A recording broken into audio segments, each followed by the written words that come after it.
빠숑의 세상 답사기. 안녕하세요, 빠숑입니다.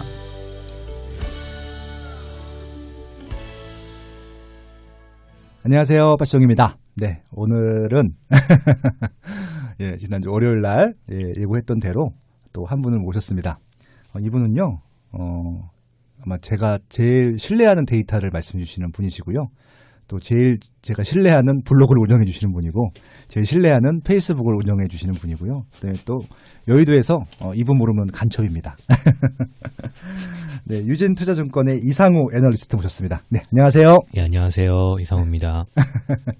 아까 앞에 말씀하셨던 거 너무 좀 과장 아닌가요? 네, 저는 원래 그런 삶이에요. 아, 예. 네, 보통 이제 그 한경에서 그랬죠? 여의도 학파라고. 그 정영진 기자가 만든 말이었죠? 저는 잘 모르겠어요. 예, 아무튼 네, 그랬던 네, 것 같아요. 네, 아무튼. 그래서 뭐 보통 이제 홍춘옥 박사님, 그리고 이제 이상욱 위원님, 최상욱 위원님 이렇게 아마 그렇게 좀 일컫는 것 같은데요. 민경남도 있었고, 예, 뭐, 민경남 대표도 김효진도 있었고 그랬죠. 그랬네요. 네. 예. 민경남은 지금 이제 네. 개인 회사를 차려서 강남역으로 갔기 때문에 그 여의도 학파에서 강남역 학파로 바뀌어가지고. 네네네. 네. 민경남 대표도 이제 대표라고 불러야죠. 예, 아마 1월 말 정도에 모식을 했습니다. 네. 그렇군요. 네. 또 하고 싶은 말씀이 많다 그래서 모식을 했습니다. 일단 이상호 위원님께는요, 제가 오늘 모신 이유는 맛집 소개를 좀 받으려고 모셨어요. 근데 이제 맛집 소개만 얘기하다가 방송을 마무리하게 되면은 분명히 이 청취자들이 저를 욕하실 것 같아요. 이게 30만 명 정도가 들으시는데. 그렇게 많이 들어요? 예, 최상욱 표는 40만 명 들었어요. 예. 와, 굉장히. 역전해야 돼, 오늘. 뭐, 진짜, 네. 네, 아무튼, 네. 분명히 욕을 하실 것 같아서 일단은 부동산 얘기로 시작을 하고요. 시간이 좀 되면은, 제가 맛집 얘기를 좀 해보려고 합니다. 왜냐면은 진짜 이분 전문가시기 때문에 그 얘기를 안 할 수가 없어요. 제가 예전에 그 갤럽이라는 회사를 17년 다니고 그만두면서, 그러니까 몇몇 선배님과 모여서 창업을 했어요. 하면서 이제 좀 수익 모델을 하나 만들어 보려고요.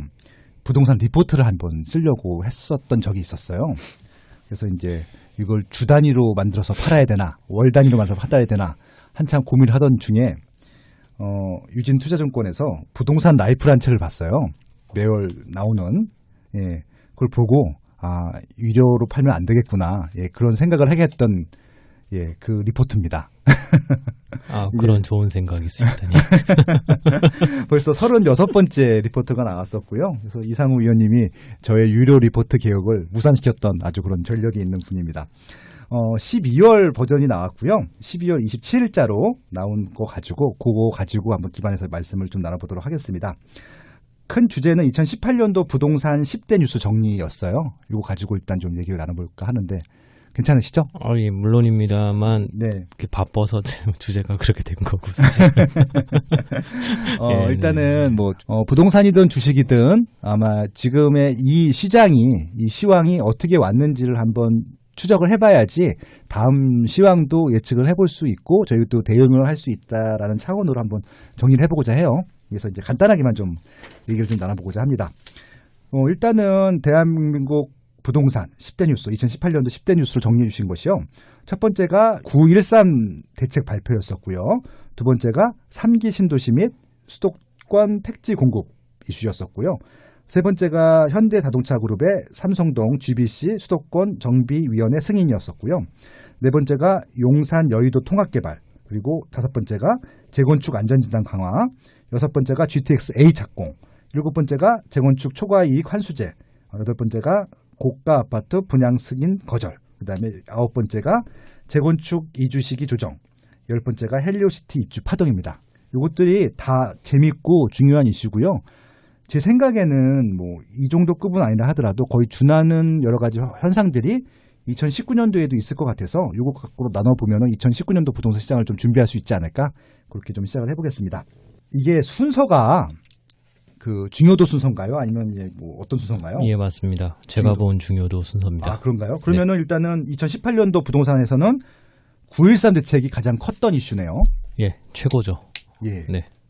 어떤 이유에서 이렇게 제일 최고라는 평가하셨나요? 거의 뭐 원자 폭탄급의 예. 시장이 있다가 갑자기 없어져 버려서 어떤 시장이 있다가 어떤 시장이 없어졌나요? 네. 주택 시장이 없어져 버려서 아, 그래요? 예, 이제 저희 같은 사람들이 음. 먹고 살 수 있을까 생각이 들 정도로 음. 시장 기능이 사라졌죠. 시장이 그대로 있는지 모르겠는데 네. 확실히 좀 거래가 매수도 그렇고 매도도 그렇고 다들 어떤 움직임도 참 섣불리 하기 힘든 그런 상황을 만들어버린 게 바로 9.13 아닌가 이렇게 생각됩니다. 이게 이제 소제목으로 시장을 초토화시키는 강력한 대책이라고 말씀하셨습니다. 예, 조금 전에 말씀드린 대로 시장이 없어졌죠. 네. 그러면은 이게 지금 시장이라고 하면은 일단 주택만 놓고 보면은 주택만 말씀하신 거죠? 네, 토지나 예, 상가는 물론이죠, 제가- 물론이죠. 네, 이 그렇죠. 부동산이라는 단어가 늘 주택과 동의어로 그쵸, 그쵸. 사용되는데 전혀 다르죠. 네. 네, 지난주에 이제 토지 전문가가 나와서 얘기를 했기 때문에 네, 네. 토지는 좋다고 하더라고요. 굉장히 좋죠. 말씀하신 대로. 아무튼 주택인데 주택은 실거주 수요가 있을 거고 투자 수요가 있을 텐데 두 쪽 다 날라갔다고 보시면 되나요? 네, 둘 다 좀 힘들죠.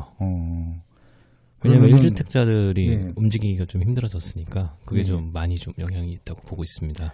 그러면은 오히려 투자자들이 없어지게 되면은 그 실제 거주하는 사람 입장에서 보면 좋은 거 아닌가요? 어떤가요? 실거주 수요로 매수를 하려는 사람들한테는.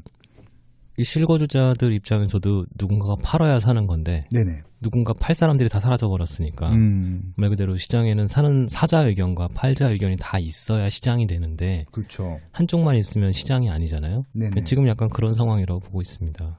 결국은 무주택자들이나 1주택의 2주 수요까지도 지금 억제하는 그런 분위기다. 네, 뭐 무주택자들 중에 뭐 매수 의견이 없는 분, 의향이 없는 분들이야 뭐 시장이 있든 없든 별로 중요하지 않으시겠지만 네.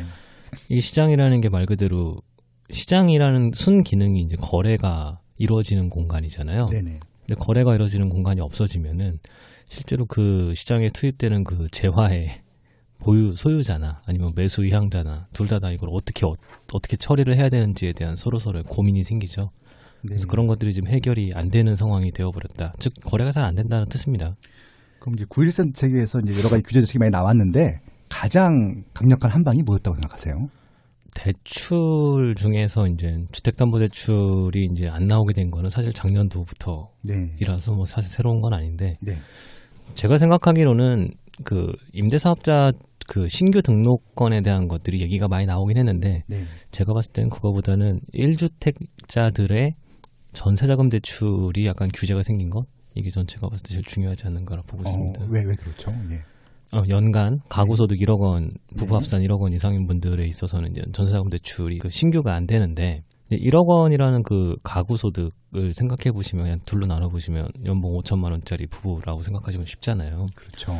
근데 이 정도 이제 소득인 사람들이 생각보다 많다는 거죠. 서울에 대기업 다니시는 분은 100%다 네, 해당되겠죠? 제가 2016년도 통계로 기억이 나는데 연봉 세전 기준 1억 이상인 국세청 기준 이것도 세전이죠. 네, 세전. 아, 그러면 또 67만 명인가 그랬던 걸로 기억하는데. 67만 명. 네. 근데 이게 1억이지 사실은 거기서부터 다 따닥따닥 붙어 있어서. 그렇죠. 아까 5천만 원으로 해버리면은 안 넘는 분들은 들으시면 싫을 수도 있지만 생각보다 연봉들이 꽤 높다 보니까 네. 이 1억이라는 게 생각보다 이렇게 멀리 있는 금액이 아니라 부부 합산으로 해버리면은 많이들 걸리게 되는 거고.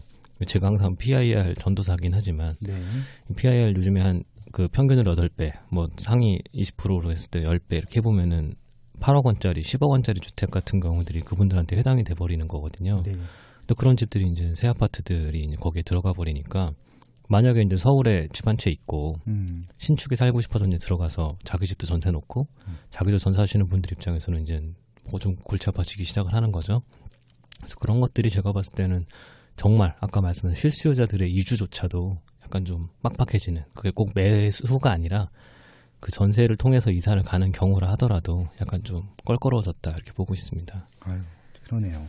그래서 PIR이 혹시 모르시는 분들을 위해서 간단히 설명해 주시면 네.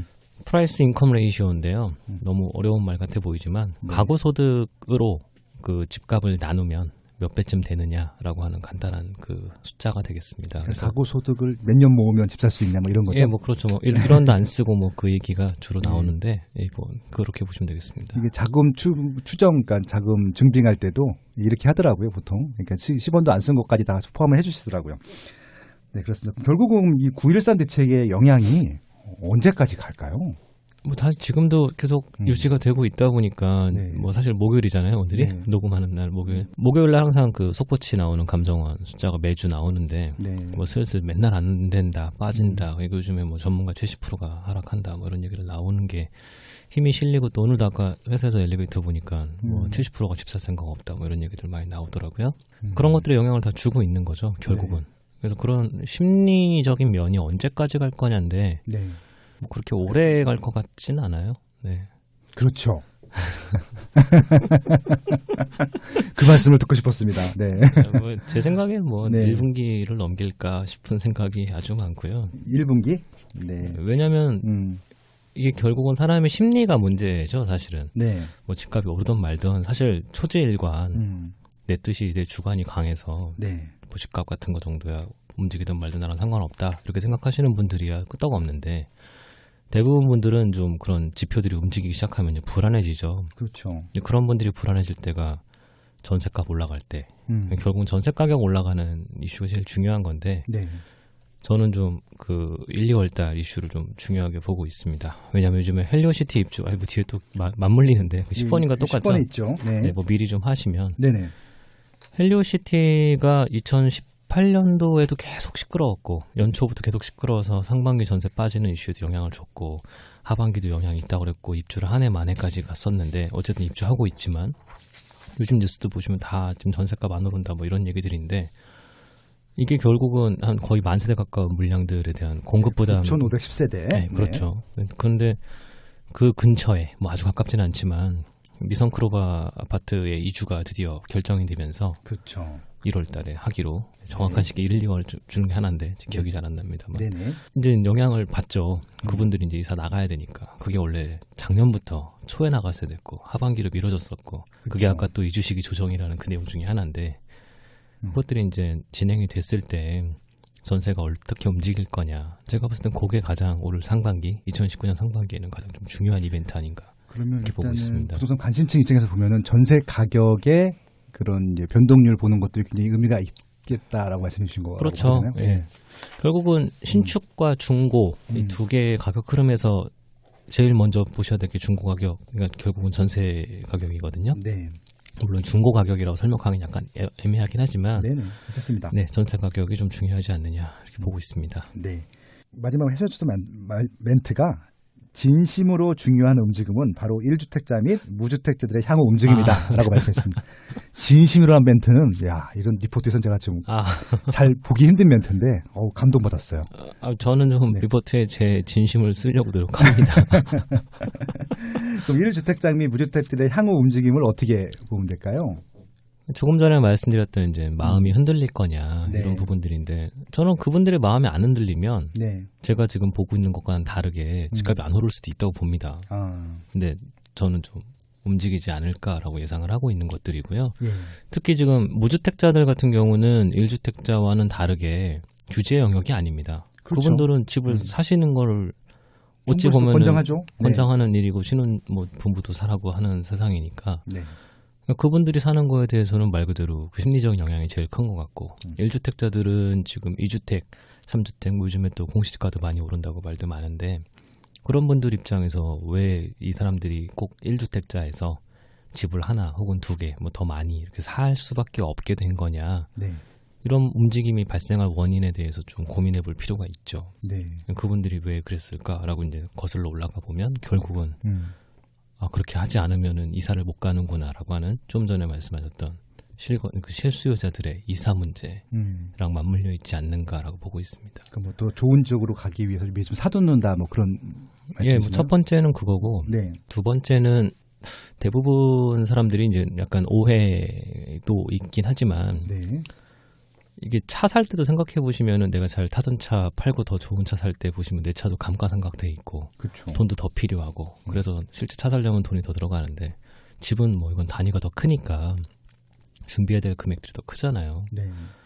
근데 그럴 때 1주택자들 같은 경우에 내 집만 오르면 참 좋은데 내가 이사 갈 집은 더 많이 오르니까 왜냐하면 더 좋은 집으로 갈 가능성이 높고 그랬을 때는 원래부터 가격이 더 높은 집들이니까 정말 똑같이 오른다. 이거 똑같이 오른다는 게 똑같은 금액으로 오른다는 게 아니라 똑같은 상승률로 올랐을 때 그렇죠. 금액 차이가 더 커지잖아요. 네. 근데 그런 것들을 정말 다른 방식으로 뭐 정말 코인 투자를 하셨던지 주식을 하셨던지 뭐 이렇게 해서 돈을 더 모으셨으면 모르겠지만 실제로 내 집만 팔아서 이사 가기가 썩 쉽지가 않다는 사실들 이런 것들을 1주택자들이 어떻게 고민할 거냐 여기에 좀 그 이유가 들어있지 않을까라고 보고 있습니다. 그게 아마 실제 1주택자들이나 무주택자들의 마음일 텐데 이렇게 좀 보시는 분들 따라서 뭐 그렇지 않을 거라고 막 추정을 하시는 분들도 있는 것 같아요. 네. 아무튼 굉장히 좋은 말씀 감사하고요. 두 번째 중요하게 말씀하셨던 이슈가 3기 신도시 및 신도시 택지 공급이었어요. 이게 어떤 겁니까? 12월에 나왔죠. 네. 원래는 9월에 21일 날 얘기해줬고 그때 얘기할 때는 이제 나중에 자세히 알려주겠다 이 정도로 나왔었는데 12월에 나온 것들 보면 뭐 서울은 서울시에서 알아서 발표를 했고 정부에서는 왕숙이 2개라서 아마 5개인가 그럴 텐데 총 4개 지역이 나왔죠. 그래서 남양주, 하남 그리고 또 인천, 계양, 과천 이렇게 4군데가 나왔죠. 그래서 뭐 시장뿐만 아니라 언론에서도 다 과천을 내놓기 위한 정책 아니냐 이렇게 해석이 많이들 됐었는데 아무튼 뭐 12만 호 가까운 물량들이 공급이 됐고 이제 나머지 더 나올 것들이 있긴 한데 올해 상반기에 또 나온다고 네, 하더라고요. 올 상반기 나오죠. 3차까지. 네. 이게 참 중요합니다. 왜냐하면 지난 2년간의 움직임을 보시면 신규 주택 공급이 충분하다가 정부의 논조였거든요. 그렇죠. 몇 달 전까지도 그랬었어요. 네. 근데 이게 확 바뀌었다라고 좀 보고 있어서 정부가 이제 신축 주택에 대해서 그동안 얘기하던 그 충분론에서 약간 벗어나서 진짜 공급 확대를 해야 되는 거구나라고 그런 스탠스 변화가 나타났다는 것에 상당히 주목해 보고 있습니다. 근데 이 스탠스 변화가 왜 나타났을까요? 결국은 정부가 말했던 그 전체 주택이 충분하다, 그러니까 신축주택 공급이 충분하다는 것들과 시장이 생각하는 신축주택이 달랐지 않았는가 하는 그러니까 거고. 이게 두 가지가 있는데, 그러니까 원래 알았는데 주택 가격이 오를까봐 참고 있다가 이렇게 한 거다라는 의견이 있고, 정말 몰랐다가 이제 잘못을 깨닫고 바꾼 거다 이런 의견이 있는데 어떤 의견에 또 동의하세요? 저는 그렇게까지는 생각하지 않습니다. 좀 민감한 질문인가요? 근데 그 신축주택이 꼭 이제 시장에서 생각하는 것들은 아파트고 정부에서 생각하는 건 다세대도 포함되어 있고 이러다 보니까 그 차이 아니었는가라고 생각되는데 이제 시장에서 정말 다세대 주택을 썩 그렇게 원하지 않는다는 걸 정부에서도 인정하지 않았던가라고 생각합니다. 그러니까 다세대 주택에 사시는 제가 고위 공무원들 못 봤어요. 연립주택엔 좀 사시죠. 고급 빌라니까 뭐 설해마 이런데요. 뭐 그 아파트가 더 좋은 거니까. 그런 것 같습니다. 본인들도 안 사시면서. 아무튼 결국 그래서 3기 신도시와 수도권 택지 공급은 향후 부동산 시장에 어떤 영향을 줄 것 같으세요? 사실 여기가 되게 좀 의견이 많이 엇갈리는데. 그렇죠. 입지에 따라 다를 테니까. 그러니까 이게 단순히 옛날처럼 1기, 2기, 특히 2기 신도시들이 교통이 해결이 안 된 상태가 여전히 지속되고 있기 때문에 이번 3기 신도시에서도 그 부분이 상당히 보강이 많이 돼서 발표가 됐는데 그렇죠. 문제는 역시나 또 2기 때는 그런 얘기가 없었느냐라고 하면 뭐 없는 데도 있었고 있는 데도 있었지만 결국 판교 같은 데는 다 이미 이루어졌고 뭐 김포도 이제 내년에 올해죠. 올해 이루어질 예정이고 7, 8월 달에 나머지들은 뭐 약간 없는 데도 있고 뭐 그렇게 됐잖아요. 그래서 이번에도 보면 있는 데 있고 없는 데 있고 좀 그래서 그런 것들은 뭐 다들 알아서 잘 판단하실 것 같고. 그래서 이게 결국은 서울 수요의 분산이라고 하는 그 1기, 2기 신도시와의 결국은 맥락은 똑같은데 이게 막상 이번에 교통계획이 함께 나온 것들을 보면은 어디까지나 제 주관적 생각입니다. 그럼요. 주관적 생각을 말씀해 주시면 서울이 더 좋아지는 거 아닌가 하는 생각이 전 들어요. 특히 그 GTX 같은 경우도 뭐 뒤에서 또 꼭지가 하나 더 있지만 저는 GTX가 오히려 서울 내에서의 접근성을 더 이렇게 좋게 하는 거 아닌가 하는 생각이 들거든요. 그러니까 서북, 동북 이런 데서 중요 지역으로 들어오는 시간이 더 좋아지니까 그래서 물론 제일 끝단 그리고 또 뭐 요즘에 뭐 정말 많이 공부하시는 개인들이 많으셔서 그 크로스라인이라는 것도 많이 연구하시더라고요. 영국에 있는 거 끝단이 더 많이 오르더라고요. 당연히 끝단이 오르죠. 더 훨씬 편해지니까. 근데 저는 서울 시내에서의 움직임을 보는 게 좀 고민이 돼요. 저도 이제 이 부분 벌써 몇 년 전부터 똑같은 말씀을 드렸던 것 같고요. 서울이 더 많이 오르겠죠, 당연히. 그러면 안 되죠. 근데 이거 뭐 답이 나와 있는 거라서. 그러니까 아마 정부에서도 그걸 걱정하지 않았나 싶어요, 제 생각에는. 근데 하다 풀 수가 없기 때문에 이제 네, 그랬던 것 같은 생각이 드는데 아무튼 제 생각입니다. 그것도. 어디까지나 네. 개인적 생각입니다. 예, 알겠습니다. 아무튼 3기 신도시는 그러면 서울 수요를 좀 분산하는 데는 역할을 할 것 같으세요? 강남권, 그러니까 네. 강남이 아니라 강남권의 수요의 일부가 네. 나눠질 수 있지 않느냐. 특히 하남하고 하남. 과천하고. 뭐 근데 양은 그렇게 많지는 않죠. 워낙 남양주가 많다 보니까. 네. 그래서 올해 발표될 3기가 3기의 나머지 부분들이 어딜지도 상당히 좀 주목해봐야 되겠다라고 생각합니다. 네. 지난번에 했다가 좀 사전 유출돼갖고 취소했다가 다시 또 나오지 않을까 싶기도 하고 그러네요. 아이고, 보니까 느낌상. 그렇게까지 할까요? 근데 과천도 한번 슬쩍 나갔다가 들어갔던데 또 나온 거 보면. 노 코멘트 하겠습니다. 네, 좀 그러네요. 그러니까. 예. 근데 뭐 서울 주변에도 해야 되는데 입지가 이렇게 딱 뭐 많지가 않잖아요. 어차피 뭐 산에다 할 수 있는 건 아니라서 그런 생각이 들긴 하네요. 그렇네요. 네. 듣고 보니 그렇습니다. 개인적으로 남양주 왕속, 하남 교산, 인천 계양, 과천 중에서 과천 빼고 너무 뻔하니까 그러니까 남양주하고 하남이랑 인천 중에서는 어디가 제일 나아요?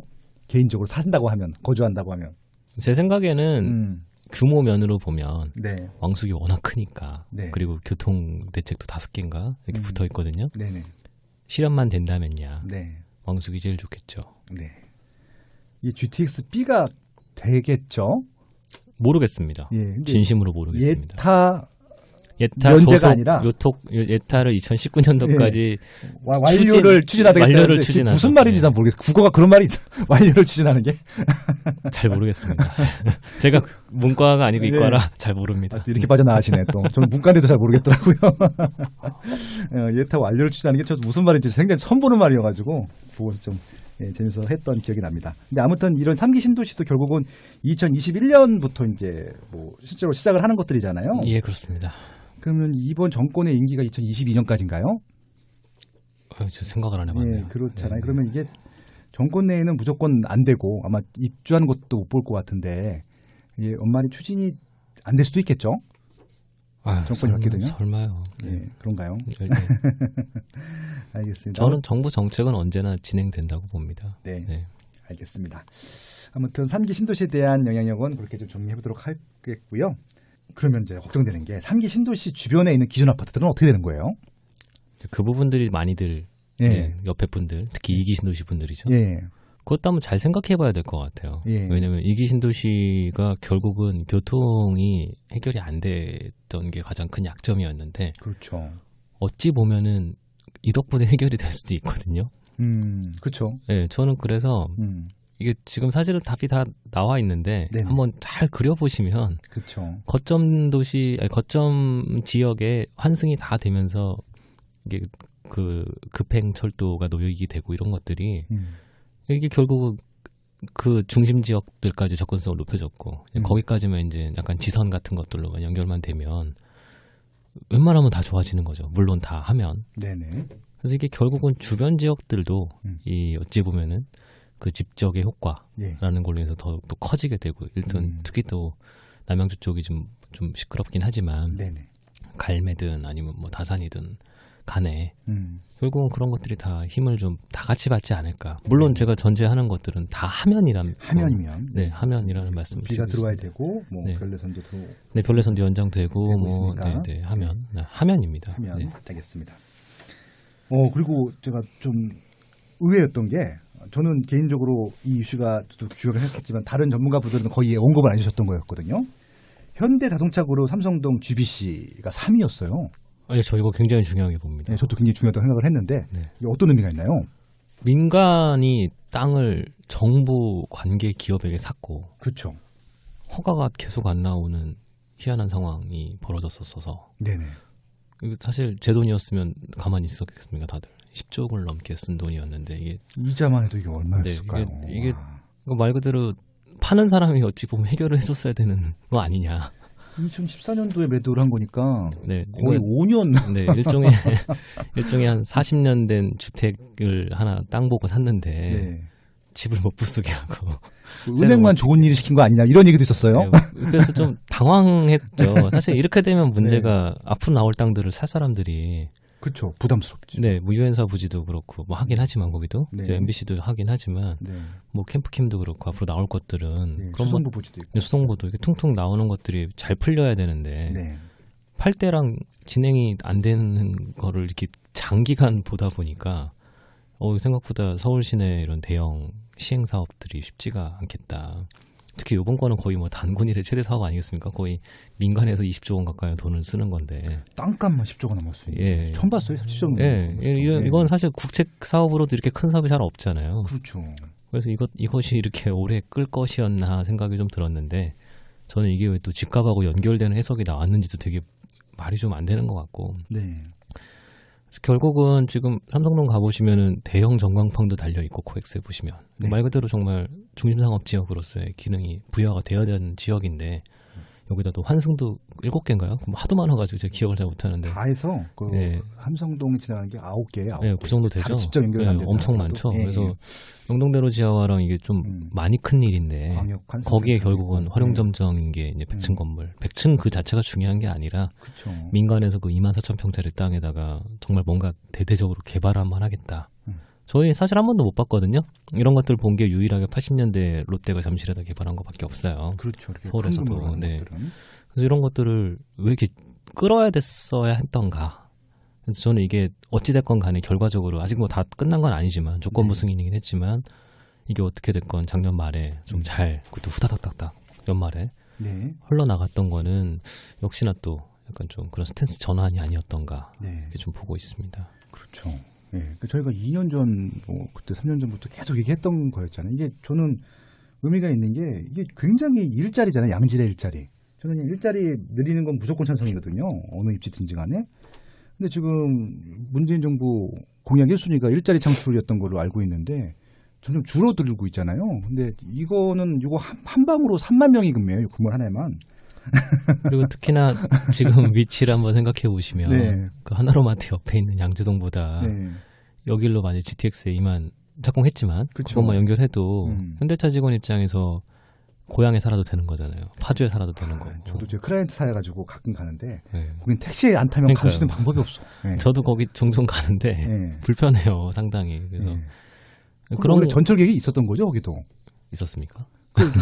위례 무슨 선이 있었던 것 같은데. 아, 위례과천선. 네. 네. 그것도 아직 살아 있죠. 네.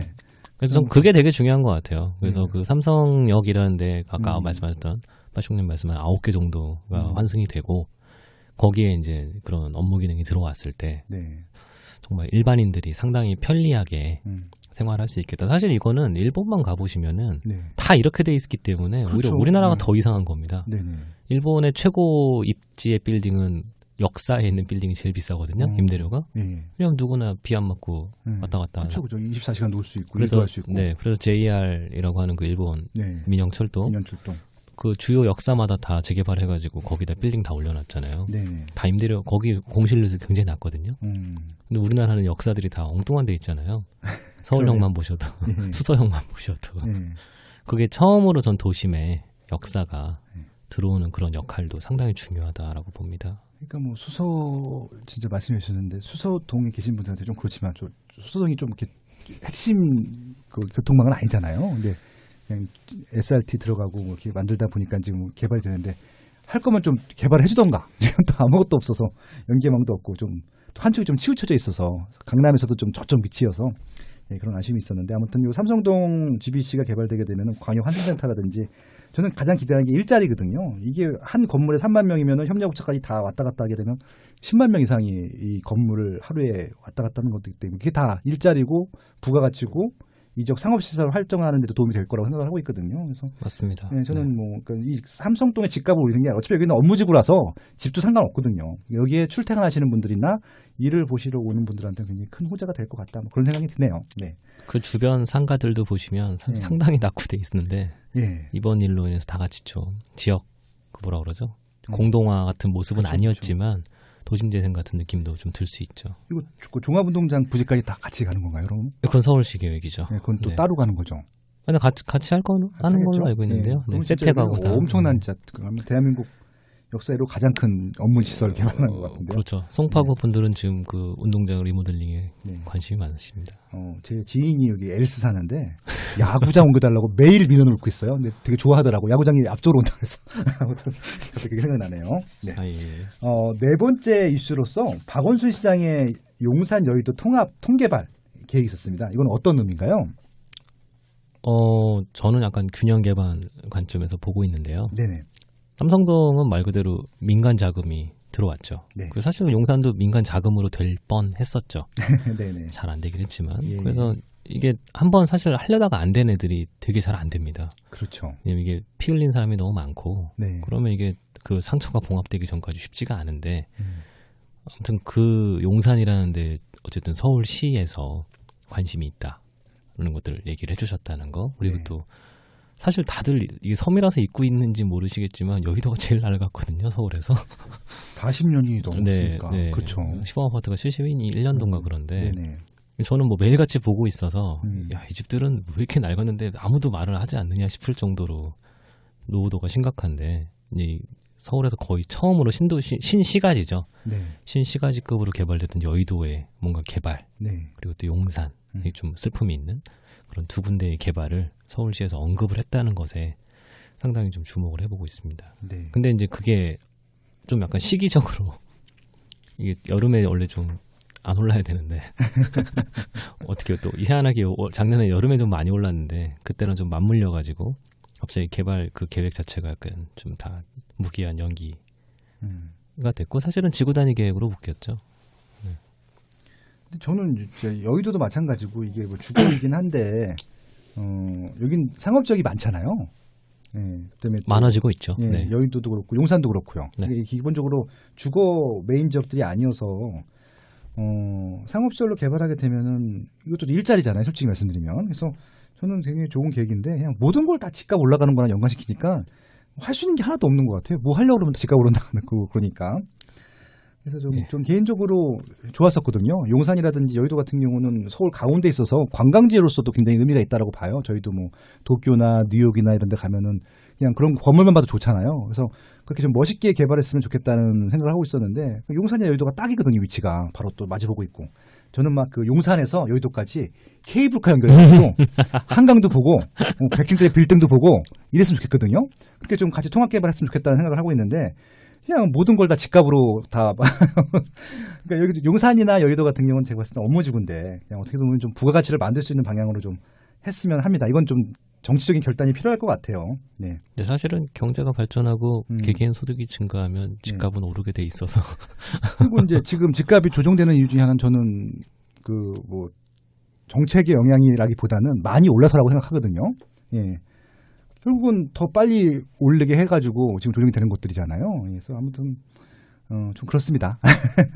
아무튼 용산 여의도 통개발 계획 저도 공감하는 바였었고요.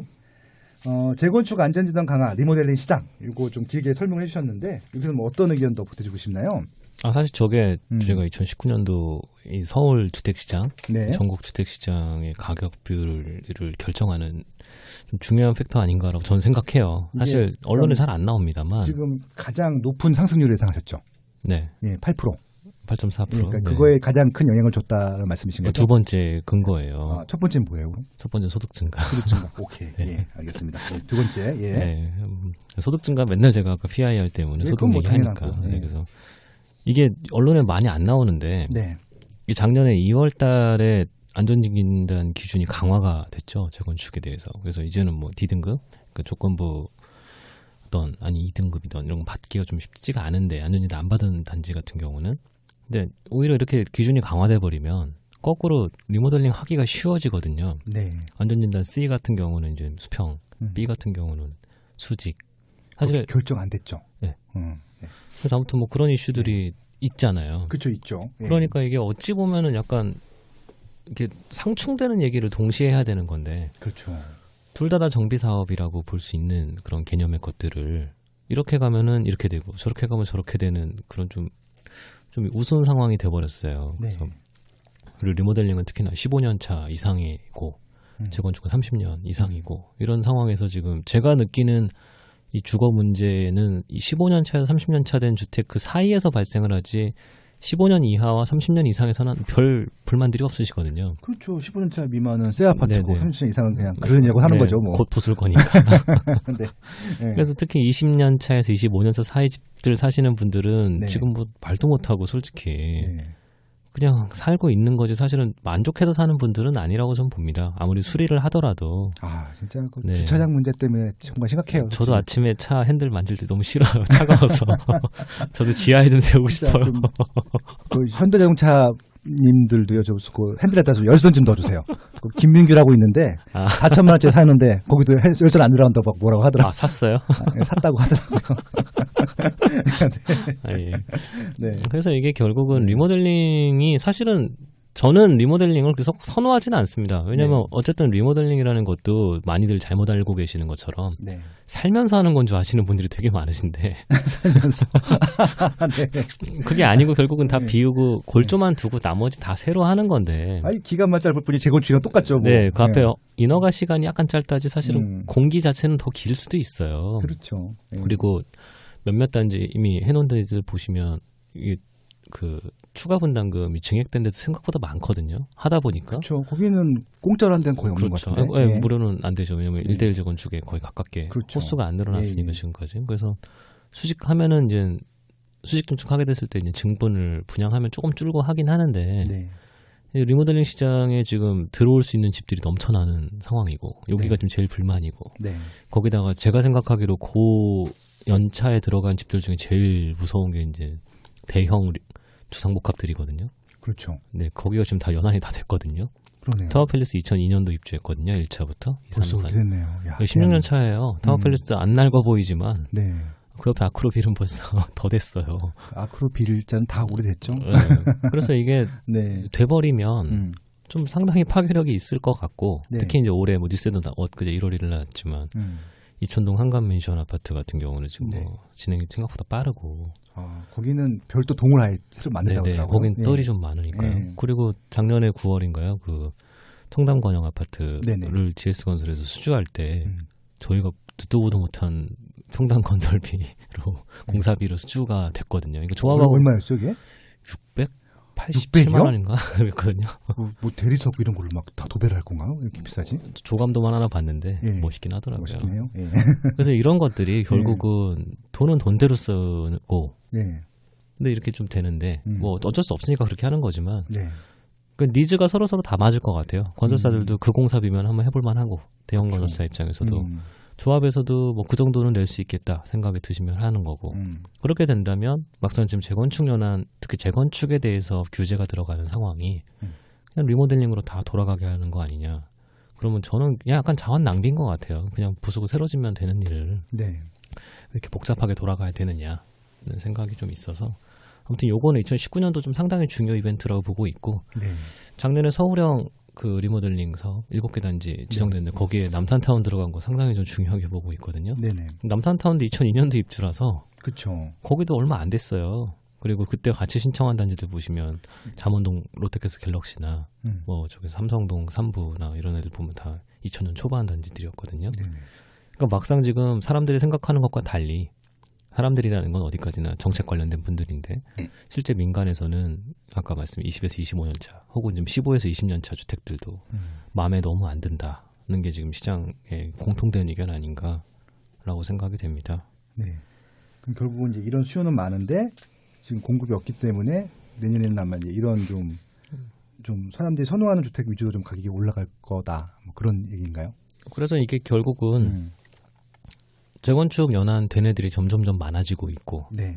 그거 아니더라도 리모델링 연한 넘는 단지들도 많아지고 있는 상황에서 네. 재건축이 안 되면 리모델링으로 뛰어들 단지들은 넘칠 것 같다는 생각인 거죠. 물론 아직까지 성공 사례를 많이들 못 보셔서 그렇지만 네. 한 번만 보게 된다면 전 다 리모델링 할 것 같아요. 이렇게 빡빡하면. 지금 문제가 전 제1기 신도시인데 분당 같은 경우 진짜 막 한 번 시작하면 쫙 갈 것 같기도 하고 그렇죠. 그러네요. 일기 신도시가 총 거의 30만 호 가까이 되는데요. 네. 5개가. 특히 분당이 시범단지부터 91년도부터 입주했으니까 네. 재건축 연한이야 뭐 이제 거기도 3년 내로 들어왔는데 네. 리모델링이야 당장 해도 되잖아요. 물론 저는 리모델링을 그렇게 선호하진 않기 때문에. 그렇죠. 지금 그러니까 그 목동하고 상계동이 밀릴 거잖아요. 지금 계속 밀리고 있어서 연한이 됐는데도 지금 추진 안 하는 거 보면은 그러면 당연히 1기 선수는 다 밀리는 거잖아요. 재건축이. 분당도 91년부터 입주하면 수익 몇 년 안 남았잖아요. 그렇죠. 3년 남았는데. 그러면 그 목동이 못하면 거기도 못하는 거 아니에요? 그럼 아닙니다. 저는 그렇게 생각하지 않습니다. 그래요? 왜냐하면 목동과 상계동은 서울이고 네. 거긴 성남입니다. 분당인데. 분당은 어쨌든 성남시장한테 권한이 있고 여기는 서울시장님한테 있죠. 아무튼 네. 이게 과천, 광명 재건축 빨리빨리 하는 거 보면 저는 경기도의 재건축은 그렇게 오래 걸릴 것 같지는 않아요. 그러면 이게 지자체장님의 의지도 좀 필요한가요? 네. 그럼 이재명 시장 조지님 잘하는 거네요? 그분은 도지사시는 네, 도지사니까 잘하시는 거네요. 예, 그분은 칭찬해드리고 싶은 생각은 없는데 성남을 그러니까 결과물로 보면은 잘하시는 거네요. 알겠습니다. 아무튼 네. 네. 그리고 여섯 번째는 이제 GTX 착공. 아까 말씀해 주셨던 거, 그 GBC랑 또 연관이 되는데 아무래도 가장 큰 이슈 중에 하나겠죠. 네. 지금 이제 A는 착공을 했고 27일 날 착공식을 코엑스에서 했고 C도 이제 일단 기본 계획 수립 착수를 했고 네. 이제 뭐 2021년부터 아마 이제 본 설계 들어가고 뭐 착공한다고 하니까 좀 남았고요. 문제가 B인데 예타 완료 추진이라는 진짜 생전 처음 보는 말로 지금 이게 일단 넘어갔는데 예타 면제 잘 모르시죠? 이건 어떻게 될지. 그 뭐 위에 정책 관련된 분들이 결정하시는 거 아닌가요? 네. 근데 해주겠죠. 만약에 A, B 중에 B만 안 되면은 이 B 라인에 있는 분들이 가만 안 있을 거 아니에요. 선량하신 분들이 있어서 뭐 그렇게 뭐 가만히 안 있고 뭐 그러지는 않으실 것 같은데. 근데 그게 ABC를 사실은 저는 그 삼각 그렇게 교차 환승이 돼야 되는지 잘 모르겠지만 아무튼 그거를 억지로 만들어서 시작했기 때문에 이게 B가 안 돼 버리면은 삼성역만 환승이거든요. 그렇죠. 네, 그러면은 모양새가 좀 그렇잖아요. 그래서 뭐 어쨌든 C는 좀 한다 쪽으로 보면 그러니까 환승은 뭐 대충 결정된 것 같고 B가 되면 좀 이렇게 완성도가 높아질 것 같은데 근데 B를 안 하면 아까 왕숙이 문제가 됩니다. 그러니까 이게 보니까 하려고 저는 그런 것 같아요. 그러니까 지금 A도 지금 운정 넣으면서 사업성이 높아지고 뭐 그런 것도 있잖아요. 그다음에 C도 여기 수원을 넣으면서 확 높아졌고 지금 이 B는 연장할 데가 없었는데 거기다가 그냥 66,000세대를 딱 넣으면서 이제 수요가 늘어나는 이런 식으로 해서 조금 좀 올리려고 하는 게 아니었나 그런 생각이 들기도 하네요. 보니까. 근데 문제는 이게 이번에 다 연장된 노선들이 기존 선로잖아요. 그렇죠. 다 그러니까 고속선로가 아니고 이제 공사비 조금 들려고 그런 거잖아요. 오래 걸리겠죠. 그러니까 GTX A랑은 속도가 다를 거예요. 그렇죠. A는 지금 다들 뭐 4분, 5분 뭐 이 정도 역간 간격, 9km, 8km 뭐 이렇게 보고 있는데 딴데 특히 C 같은 경우도 과천부터는 기존 선로고 의정부서부터도 기존 선로라서 그래서 아까 제가 오히려 서울이 더 가까워지고 외곽은 A는 가까워지는 것 같은데 딱히 더 많이 가까워지는지 좀 생각해 볼 게 있습니다. 뭐 계산해 보니까 이게 또 워낙 깊이 판대매요. 올라가고 내려가는 시간도 꽤 저는 처음에 150m로 알았었는데 이번에 A 청담동 분들 화내는 거 보니까 60m라고 그러더라고요. 65에서 75m고 그 정도. 에스컬레이터가 아니라 엘리베이터로 움직인다는데. 뭐 신안산선도 똑같습니다. 신안산선도 엘리베이터. 시간이 생각보다 많이 더 걸릴 수 있다. 근데 엘리베이터가 뭐 한 200명씩 타시는 것 같더라고요. 엄청 큰 걸로. 진짜? 신안산선 봤는데 그냥 에스컬레이터가 없어요. 와, 그냥 200명씩 탈 수 있단 말이에요? 큰 홀이 그냥 올라갔다 내려갔다 그런 컨셉이더라고요. 진짜요? 네. 와, 재밌네. 본 적이 없어서 저도 좀 본 적이 없어서 신기한 조감도들만 보고 있습니다. 알겠습니다. 그리고 이제 재건축 초과 이익 환수제도 재건축을 늦추는 이제 부정적인 요인으로 좀 지적을 해주셨는데, 이것들은 이 정권에서는 계속 가겠죠? 사실 저건 예전부터 있던 정책이라서 뭐 새로운 정책은 아닌데. 지금도 사실 다 행정소송 걸려있는 단지들도 몇 개 있고. 이게 좀 헌법소원 중이잖아요. 낸 단지도 없고. 그러니까 없기 때문에 지금 헌법소원을 판단을 못 해주고 있다네요. 그렇죠. 그래서 저는 이게 너무 다들 이렇게 막 좀 그렇다고 생각을 하시는 것 같은데 그냥 디폴트 조건으로 깔고 진행하시면 어떨까 하는 생각이에요. 저도요. 그러니까 이게 좀 별로 안 좋죠. 사실 수익성에 영향을 주니까. 그렇죠. 그렇긴 한데 그냥 저거를 뭐 앞으로 없어질 안 할 거니까 이걸 안 하는 조건으로 뭐 이렇게 사업 계획을 세우시는 것보다는 적당히 세우시면 되는데 근데 정부에서 나왔던 그 자료가 헷갈리게 해주는 거죠. 막 8억 4천까지 나온다고 하고 막 이러면. 그러니까 그 얘기를 저는 왜 했는지 잘 모르겠어요. 약간 좀 사람들을 헷갈리게 하는 거고 또 그럴 거면 그때 또 단지명도 A, B, C, D, E, F, G 나왔는데 그거 어딘지 알려줬으면 너무 좋았을 텐데. 찍어준 게 되잖아요. 16억이 오를 거라고. 약간 그런 거잖아요. 그래서 그게 저는 더 헷갈리게 만든 것 같아요. 그래서 지금 대치동도 뭐 쌍용 아파트도 뭐 지금 시공사 선정도 안 하고 있고 막 그렇게 되는데 그렇게까지 할 필요인가 생각이 일단 집을 팔기 전에 돈을 내야 되는 거죠? 그 좀 재미가 아니라 말도 안 되는 경우들이 좀 벌어지죠. 그러니까 미리 팔고 나간 분들은 뭐 안 내고 뭐 누군 내고 뭐 네. 이게 어느 시점에 대해서는 막 그 부과 대상이 되게 애매해서 네네. 일단 조합이 내는 거긴 하지만 저는 일단 그게 지금까지도 부과가 잘 안 됐던 이유들도 그런 좀 약간 말씀 아까 헌법 얘기도 하셨지만 네. 현실적으로 조금 약간 어렵지 않는가 하는 생각은 좀 있어요. 어떻게 해야 될지에 대해서. 네. 진짜 많은 고민이 필요한 정책 아닌가. 정부도 당연히 고민하시겠지만. 그렇죠. 네. 아무튼. 그러니까 뭐 취지는 동감합니다. 예, 뭐 이렇게 비싼 데서 돈 걷어서 음. 좀 안 좋은 동네들 이렇게 도와주는데 쓰는 것들 그런 것들은 네. 그냥 그렇게 하지 말고 차라리 전 그냥 처음부터 이렇게 원래 그런 약간 거다.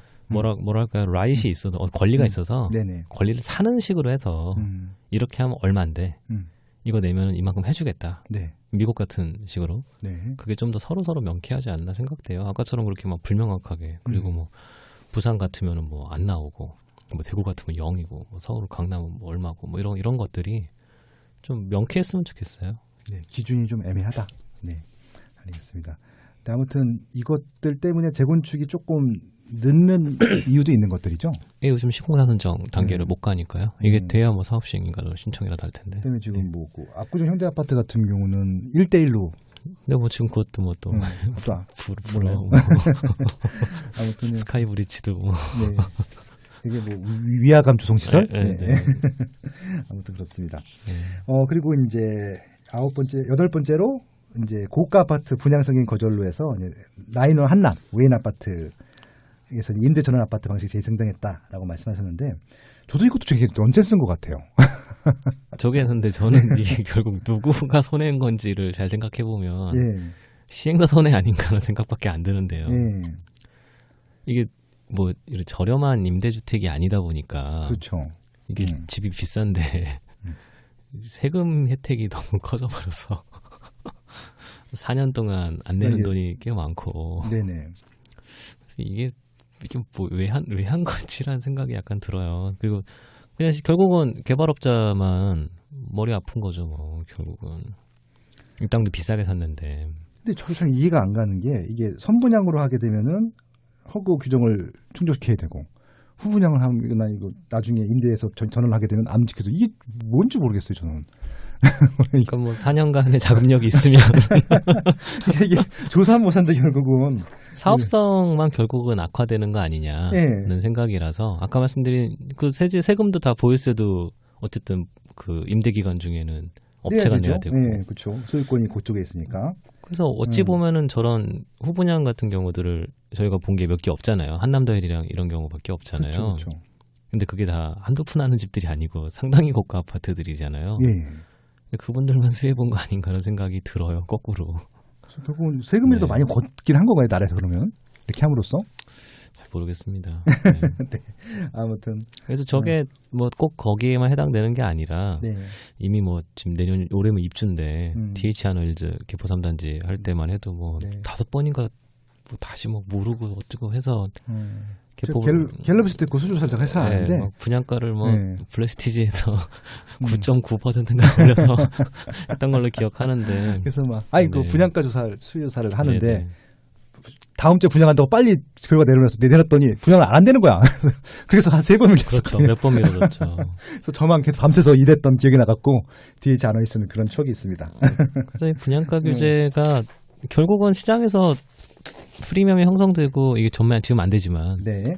시장에서는 얼마를 내겠다는 생각 정도는 다 있는 거잖아요. 네네. 그러니까 시장에서 비싸면 안 팔릴 거고 안 팔리면 미분양 나면 뭐 흔히 요즘 부동산 업계에 있는 일반인들은 뭐 줍줍도 있을 거고 네. 다 방법들이 있는데 굳이 뭐 네. 할 필요 있나 생각입니다. 네. 마지막으로 장난권 재건축 단지 이주 시기 조정 얘기가 있었어요. 작년 이슈죠? 예. 네. 어떤 건가요, 이게? 이게 원래 작년 상반기 때 이주 나갈 단지들이 좀 있었는데 네네. 6개월씩 다 미뤘거든요. 네. 서울시에서. 왜 그랬죠, 이게? 모르겠습니다. 그러니까 관리 처분을 받았는데도 네네. 약간 좀 이주 시기를 조정을 시켰어요. 네. 그래서 하반기로 좀 많이 미뤄져 있었고 그것들도 뭐 많이 못 나갔죠. 10만 포 3차 경남 정도 나간 걸로 알고 있습니다. 다 못 나가는 이유는 뭐 꼭 그것뿐만 아니라 이주비 문제 대출 때문에 네. 뭐 조합하고 건설사도 뭐 약간 좀 시끌시끌하고 그런 것들도 있었긴 했는데 약간 좀 억측이 많죠. 음. 지방선거 이전에 일부러 안 내보냈다는 소문도 있고. 뭐 아무튼 진반포 3차 경남 통합제고축 여기 23차하고 우성 에셰르인가? 우정 에셰르. 우정 에셰르. 네, 네. 우정 에셰르. 예. 다 포함됐죠. 네. 그 페이스북에서 운이 우정 에셰르에 대한 운이 좋다라고 했죠. 네. 그거 좀 얘기 좀 해주세요. 일반인들 잘 모르실 수 있으니까. 아, 15년 정도 된 걸로 알고 있는데요. 2003년도가 네네. 4년도에 입주한 아파트죠. 이번에 잘 돼서 30년 연하는 관계없이 재건축에 들어가게 됐죠. 수용당한 거죠, 결국은. 그게 없으면 이제 네. 반포대교 넘어가시다 보면 바로 옆에 이제 오른쪽에 이제 내려가게 되면은 이제 경남 아파트랑 신반포 3차가 있는데 거기서 이제 레미안 퍼스티지 가는 그 길이 있잖아요. 그 사이에 한 동짜리 아파트죠, 이게. 그럴 거예요. 예. 그 두 개일 거예요. 두 동이죠, 이렇게. 조금 네. 주상복합식으로 해서. 네. 두 동인데 그게 15년도 안 됐는데 수용을 당했어요. 그래서 같이 재건축을 하는 거죠. 이야, 이런 행운이 어디 있을까요? 한신 사지구도 베니하우스인가? 예. 네, 있죠. 네. 그래서 이거 그렇게 된 다음에 와이프가 이런 아파트 빨리 찾아오라고 저한테 막 전국을 뒤져서 저도 되게 신기했어요. 네네. 네. 그런 미션을 주기도 했습니다. 네. 아유, 벌써 1시간이 지나고 그렇네. 30분만 했어야 그래요? 되는데. 오래 했네요. 네. 아무튼 2018년 부동산 시장 이렇게 정리를 해봤고요. 아우, 이상훈 의원님과 얘기하니까 너무 재밌어요. 그냥 자근자근 그냥 졸곤졸곤 얘기해 주시는데 수속 들어오고 아마 이제 2019년도 부동산 시장 준비하시는데 좀 도움이 되실 것 같습니다. 1분 이만큼 하고요. 2부에서 뵙겠습니다. 예, 고맙습니다. 네, 감사합니다.